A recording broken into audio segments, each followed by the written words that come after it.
Sejam todos muito bem-vindos a mais um vídeo do canal baseado em fatos reais. Hoje conheceremos a história de um acontecimento e de um lugar. Mas antes de irmos à história, eu peço a vocês que deixem o like nesse vídeo, que me ajuda muito, ajuda a impulsionar o meu canal, faz com que o YouTube entregue o conteúdo para outras pessoas, porque ele entende que vocês estão gostando do conteúdo. Então, por favor, deixem o joinha aí para mim. Se inscrevam no canal, se você ainda não for inscrito, ative o sininho de notificação, porque assim você não vai perder mais nenhuma história porque eu postar um vídeo novo. E compartilhem nas redes sociais com um amigo, com um vizinho, com um parente. Diga para eles virem aqui conhecer as histórias e também se inscreverem no canal. Sem mais demoras, vamos todos entrar na nossa máquina do tempo e viajar para o ano de 1755.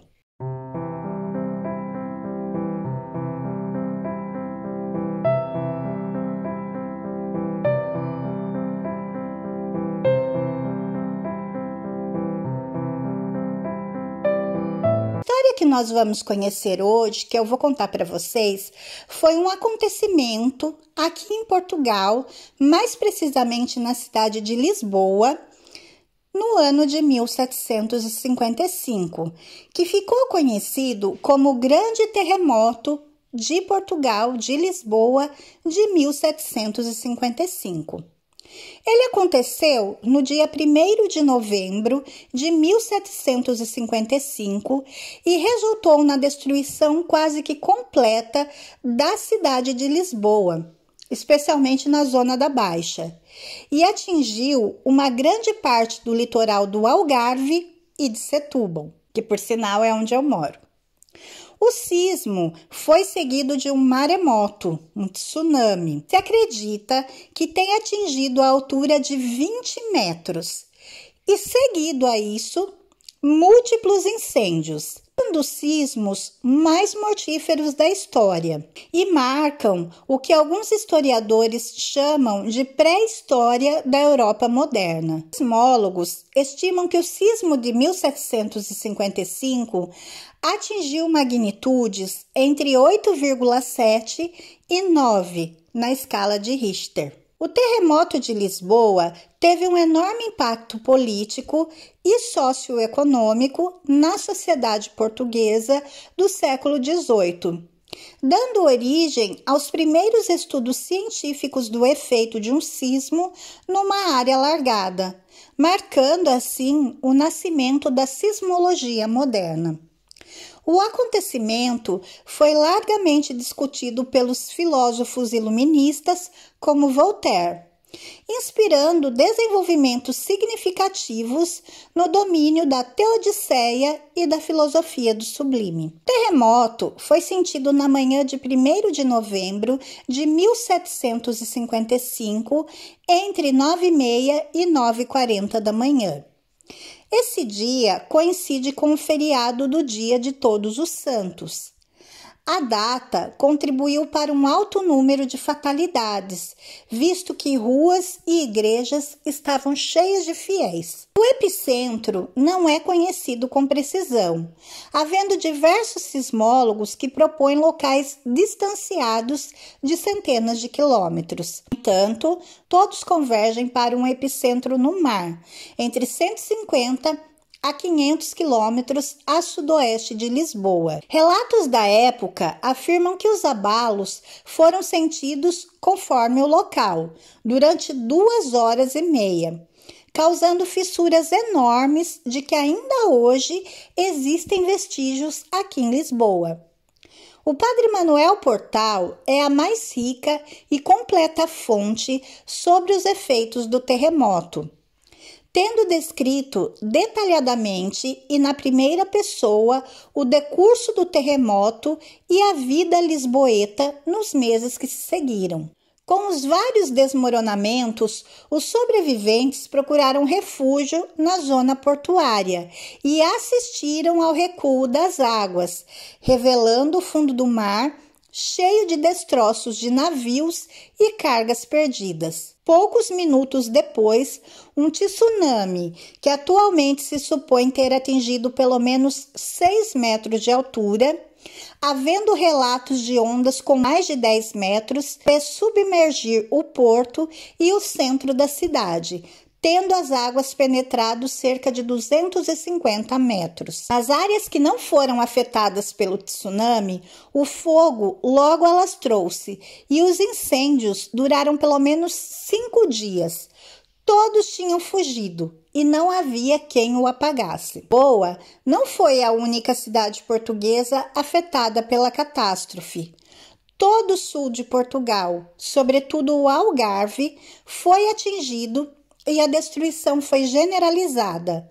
Além da destruição causada pelo sismo, o tsunami que se seguiu destruiu no Algarve fortalezas costeiras e habitações, registrando-se ondas com até 30 metros de altura. As ondas de choque do sismo foram sentidas por toda a Europa e norte da África. As cidades marroquinas sofreram danos e perdas de vida consideráveis. Os maremotos, originados pela movimentação tectônica, varreram locais desde do norte da África até o norte da Europa, até a Finlândia e através do Atlântico, afetando os Açores e a Madeira, e lugares mais longe como Antígua, Martinica e Barbados. Uma população de 300 mil habitantes em Lisboa, cresce que 90 mil morreram, 900 das quais vítimas diretas do tsunami.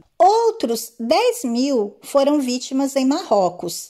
85% das construções de Lisboa foram destruídas, incluindo palácios famosos, bibliotecas, conventos, igrejas, hospitais e todas as estruturas. Várias construções que sofreram poucos danos pelo terremoto foram destruídas pelo fogo que se seguiu ao abalo sísmico, causado por lareiras de cozinha, velas e mais tarde por saqueadores dos destroços.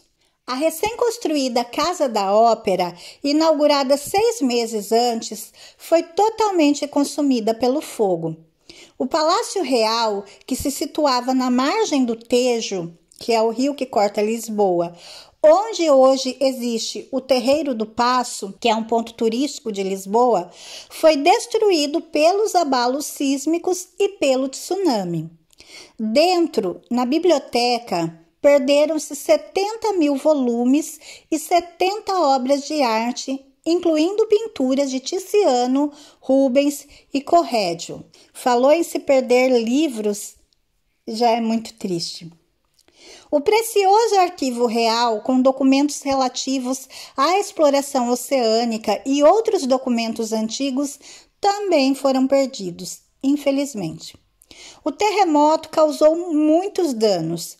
Chegou a destruir completamente as maiores igrejas de Lisboa, especialmente a Sé de Lisboa, e as basílicas de São Paulo, Santa Catarina, São Vicente de Fora e a da Misericórdia. As ruínas do Convento do Carmo ainda hoje podem ser visitadas no centro da cidade.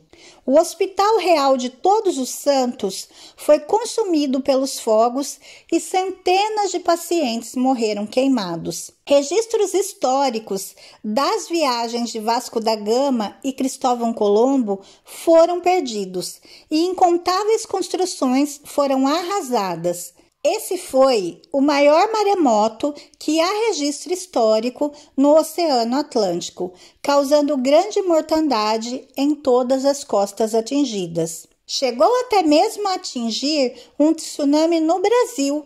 As ondas chegaram ainda altas no litoral de Pernambuco e na orla peninsular de Salvador, no nordeste do Brasil. Aqui em José Moreira de Mendonça, no seu livro História Universal dos Terremotos, de 1758, apresentou o primeiro balanço sistemático dos efeitos que se referem que as águas alagaram o bairro de São Paulo e que o espanto das águas difundiu o perigo de que vinha do mar, cobrindo tudo. Diz assim, apenas um trechinho para vocês conhecerem.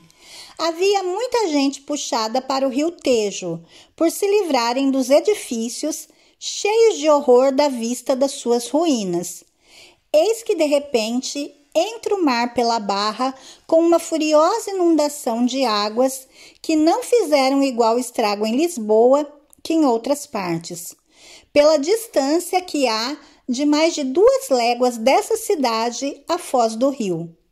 Contudo, passando seus antigos limites, se lançou por cima de muitos edifícios e alagou o bairro de São Paulo. Cresceu em todos os que haviam procurado as praias o espanto das águas, e o novo perigo se difundiu por toda a cidade e seus subúrbios, com uma voz vaga que dizia que vinha o mar cobrindo tudo. A família real portuguesa escapou da catástrofe. O rei Dom José I e a corte tinham deixado a cidade depois de assistir a uma missa ao amanhecer, encontrando-se em Santa Maria de Belém, nos arredores de Lisboa, na altura do terremoto. A ausência do rei na capital deveu-se às vontades das princesas de passar o feriado fora da cidade. Depois da catástrofe, Dom José I ganhou uma fobia a recintos fechados e viveu o resto da sua vida num complexo luxuoso de tendas no Alto da Ajuda, denominado como Real Barraca da Ajuda, em Lisboa. Tal como o rei, o Marquês de Pombal, que era o secretário de Estado dos Negócios Estrangeiros e da Guerra, futuro primeiro-ministro, ele também sobreviveu ao terremoto. Ordenou ao exército a imediata reconstrução de Lisboa. Que perguntaram a ele, ao Marquês de Pombal, e agora? E ele respondeu, enterrem os mortos e cuidem dos vivos. Sua rápida resolução levou a organizar equipes de bombeiros para combater os incêndios e recolher os milhares de cadáveres para evitar as epidemias. O ministro e o rei encomendaram aos arquitetos e engenheiros reais e em menos de um ano depois do terremoto já não se encontravam em Lisboa ruínas e os trabalhos de reconstrução iam adiantados. O rei desejava uma cidade nova e ordenada. Avenidas largas marcaram a planta da nova cidade. Diz a história que na época foi-se perguntado ao Marquês de Pombal para que serviam ruas tão largas. E ele respondeu, um dia vocês vão as achar estreitas. A maior parte da reconstrução foi paga com o ouro retirado da capitania de Minas Gerais na colônia brasileira, que viu um aumento em seus impostos. Isso levou a uma alta insatisfação entre os habitantes que expulsaram a Companhia de Jesus e viram o Arraial de Curvelo realizar 2 inconfidências em protesto à coroa portuguesa. O novo centro da cidade hoje é conhecido por Baixa Pombalina. É uma das zonas nobres de Lisboa. Serão dos primeiros edifícios mundiais a serem construídos com proteção à prova de sismos, que foram testados em modelos de madeira, utilizando-se tropas a marchar para simular as vibrações sísmicas. O terremoto de Lisboa abalou muito mais do que a cidade e seus edifícios. Lisboa era a capital de um país católico, com grande tradição de edificação de conventos e igrejas e empenhado na evangelização das suas colônias. O fato do terremoto ocorrer num dia santo e destruir várias igrejas importantes, dentro das quais muitos fiéis reuniam-se para celebrar a data, levantou muitas questões religiosas por toda a Europa. Para a mentalidade religiosa do século XVIII, foi uma manifestação da ira divina de difícil explicação. Na política, o terremoto também foi devastador. O ministro do rei Dom José I, o Marquês de Pombal, que era o favorito do rei, mas não do agrado da alta nobreza, competia pelo poder e favores do monarca.